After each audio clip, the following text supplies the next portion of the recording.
انا جعلنا فی اعناقہم اغلالا، بے شک ہم نے ان کی گردنوں میں طوق ڈال رکھے ہیں. اغلال غل کی جمع، طوق اور بیڑیوں کو کہتے ہیں.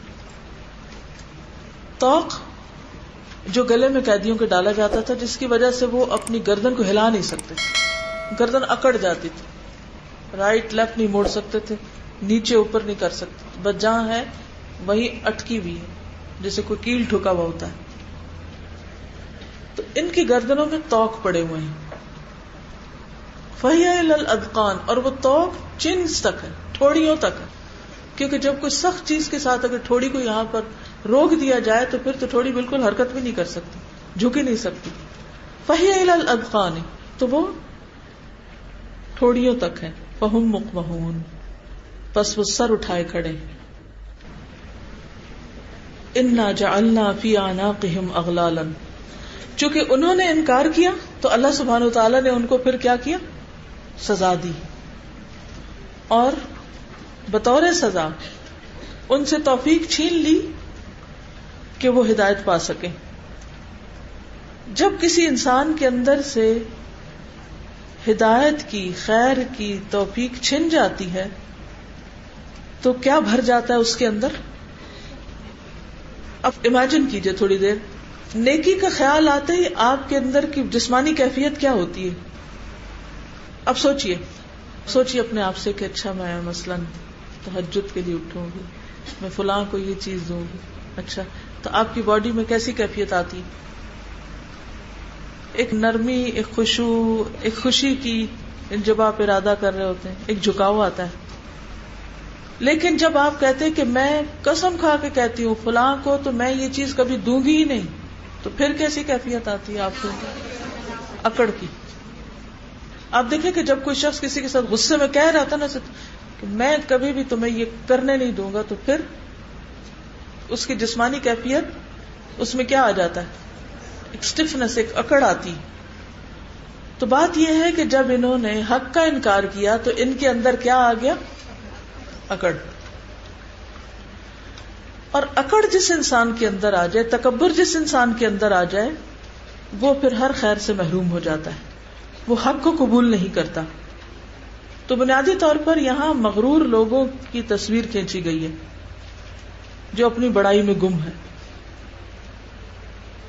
اور حق اور ہدایت کو قبول نہیں کرتے.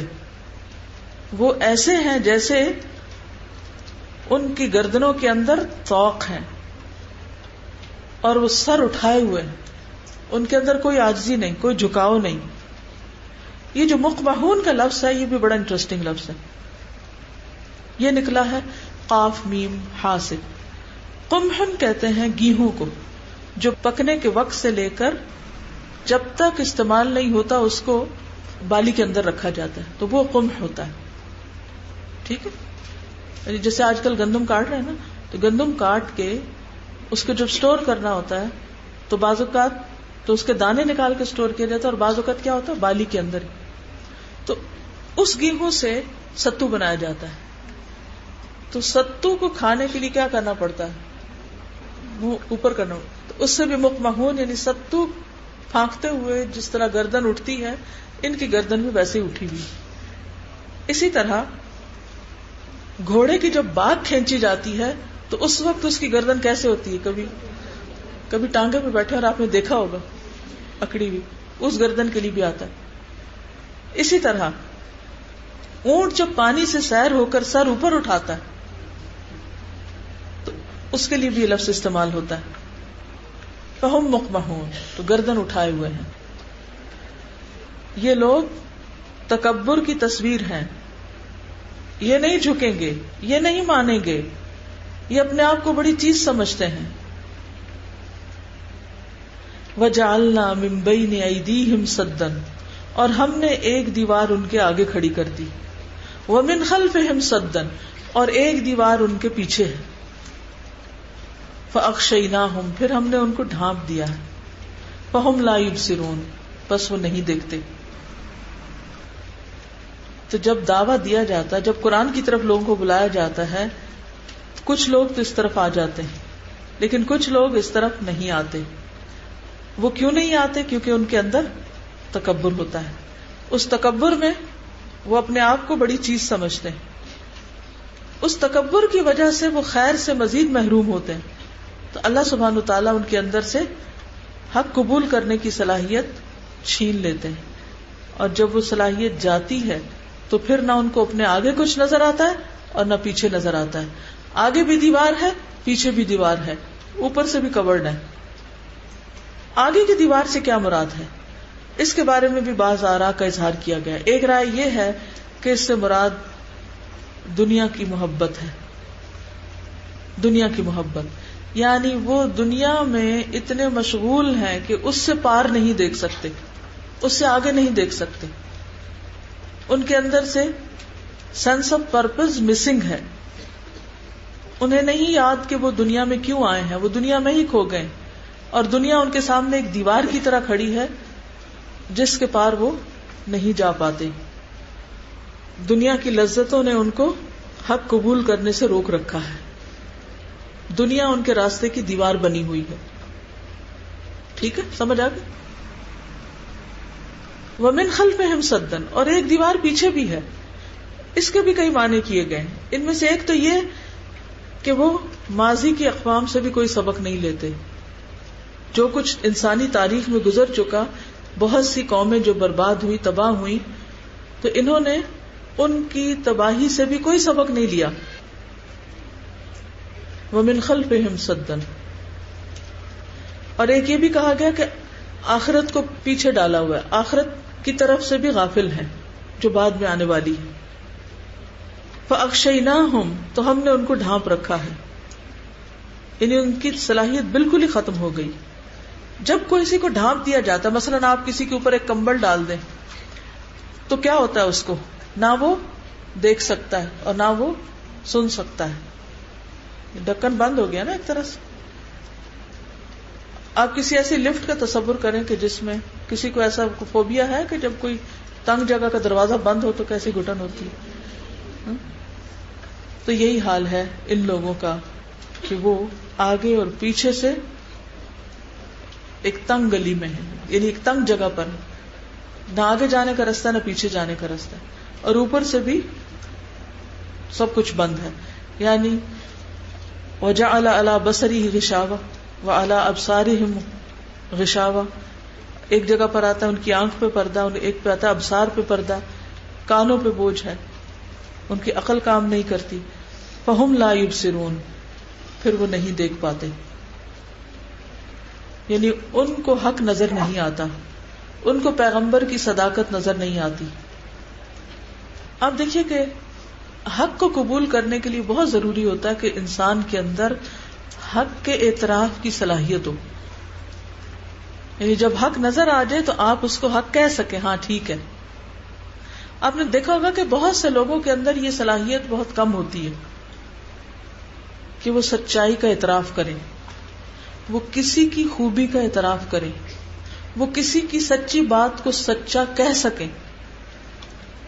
اسی لیے آپ نے دیکھا ہوگا کہ بہت سے لوگوں کا تکیہ کلام کیا ہوتا ہے؟ نہیں. وہ بات کہاں سے شروع کرتے ہیں؟ نہیں سے شروع کرتے ہیں.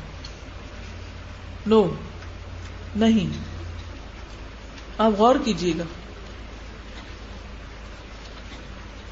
اور ہمیں اپنے کلام پر بھی غور کرنا چاہیے کہ جب کوئی ہم سے بات کرتا ہے تو ہم شروع کہاں سے کرتے ہیں؟ اوکے، یس، ہاں، یا نو، نہیں، نیور.